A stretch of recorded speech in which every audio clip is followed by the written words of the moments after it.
आखिर में कुछ बातें आज के सियासी हालात के मुतालिक करना चाहूँगा। मैं काफ़ी सालों से इस बात पे गौर कर रहा था कि दुनिया में सबसे ज़्यादा इंसानी हकूक़ की पामाली यानी कि ह्यूमन राइट्स की वायलेशन हिंदुस्तानी फ़ौज करती है, मगर इनके अवाम कम व बेश ही इनको तनकीद का निशाना बनाते हैं। इसके बरक्स हमारी फ़ौज जो दिन रात कौम की खिदमत में मसरूफ़ रहती है, गाए बगाए तनकीद का निशाना बनती है। मेरे नज़दीक इसकी बड़ी वजह 70 साल से फ़ौज की मुख्तलिफ सूरतों में सियासत में मुदाखलत है, जो कि गैर आइनी है। इसलिए पिछले साल फरवरी में फ़ौज ने बड़ी सोच व विचार के बाद फैसला किया कि आइंदा फ़ौज किसी सियासी मामले में मुदाखलत नहीं करेगी। मैं आपको यकीन दिलाता हूं कि हम इस पर सख्ती से कारबंद हैं और आइंदा भी रहेंगे।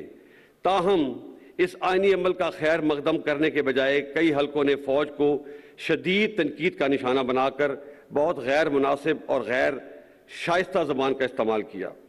फ़ौज पे तनकीद अवाम और सियासी पार्टियों का हक है, लेकिन अल्फाज के चुनाव और इस्तेमाल में एहतियात बरतनी चाहिए। एक जाली और झूठा बयानिया बनाकर मुल्क में हैजान की कैफियत पैदा की गई और अभी इसी झूठे बयानिए से राह फरार इख्तियार की जा रही है। सीनियर मिलिट्री लीडरशिप को गैर मुनासिब अलकबात से पुकारा गया। मैं आपको वाज़ेह कर देना चाहता हूँ कि फ़ौज की क़यादत कुछ भी कर सकती है, लेकिन कभी भी मुल्क के मफाद के ख़िलाफ़ नहीं जा सकती। क्या आप ये समझते हैं कि मुल्क में एक बैरूनी साजिश हो और आर्म्ड फोर्सेस हाथ पे हाथ धरी बैठी रहेंगी? ये नामुमकिन है, बल्कि ये एक गुनाह कबीरा है। और जो लोग ये समझते हैं कि वो फ़ौज और अवाम में दरार डाल देंगे, वो भी हमेशा नाकाम होंगे।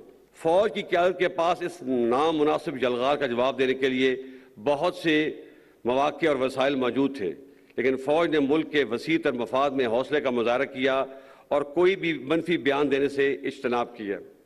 लेकिन ये बात सबको ज़हन नशीन कर लेनी चाहिए कि इस सब्र की भी एक हद है।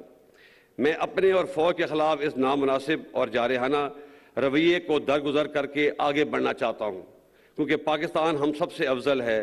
अफराद और पार्टियाँ तो आती जाती रहती हैं, लेकिन पाकिस्तान इंशाअल्लाह हमेशा कायम रहना है। फ़ौज ने तो अपना कथारसिस शुरू कर दिया है। मुझे उम्मीद है कि हमारी सियासी पार्टियाँ भी अपने रवैये पर नज़रसानी करेंगी। और ये भी हकीकत है कि पाकिस्तान में हर अदारे, सियासी पार्टियों और सिविल सोसाइटी से भी गलतियाँ हुई हैं। हमें इन गलतियों से सबक सीखना चाहिए और आगे बढ़ना चाहिए। मौजूद हाज़रीन, मैं वसूख से कह सकता हूँ कि पाकिस्तान आज संगीन माशी मुश्किलात का शिकार है और कोई भी एक पार्टी पाकिस्तान को इस माशी बुरान से निकाल नहीं सकती, जिसके लिए सियासी इस्तेहकाम लाजिम है। अब वक्त आ गया है कि तमाम स्टेक होल्डर अपनी ज़ाती अना को एक तरफ रखते हुए माजी की गलतियों से सीखें और आगे बढ़ें और पाकिस्तान को इस बुरान से निकालें। इसके साथ साथ हमें जमहूरियत की रूह को समझते हुए और अदम बर्दाश्त की फ़ज़ा को ख़त्म करते हुए पाकिस्तान में एक सच्चा जमहूरी कल्चर अपनाना है। 2018 के इलेक्शनों में बाज़ पार्टियों ने RTS के बैठने को बहाना बनाकर GTV पार्टी को सिलेक्टेड का लक़ब दिया और 2022 में एतमाद का वोट खोने के बाद एक पार्टी ने दूसरी पार्टी को इम्पोर्टेड का लक़ब दिया। हमें इस रवैये को रद्द करना होगा। हार जीत सियासत का हिस्सा है और हर पार्टी को अपनी फतह और शिकस्त को कबूल करने का हौसला पैदा करना होगा, ताकि अगले इलेक्शन में एक इम्पोर्टेड या सिलेक्टेड गवर्नमेंट के बजाय इलेक्टेड गवर्नमेंट आए। जमहूरियत हौसला बर्दाश्त और अवाम की राय आमा के एहतराम का नाम है। अगर पाकिस्तान ने आगे बढ़ना है तो हमें अदम बर्दाश्त और मैं न मानूं के रवैये को तर्क करना होगा। मौजूद हाज़रीन, हमारे लिए पाकिस्तान नेमत खुदाबंदी है। हमारा वजूद इसकी सलामती और बका से वाबस्ता है।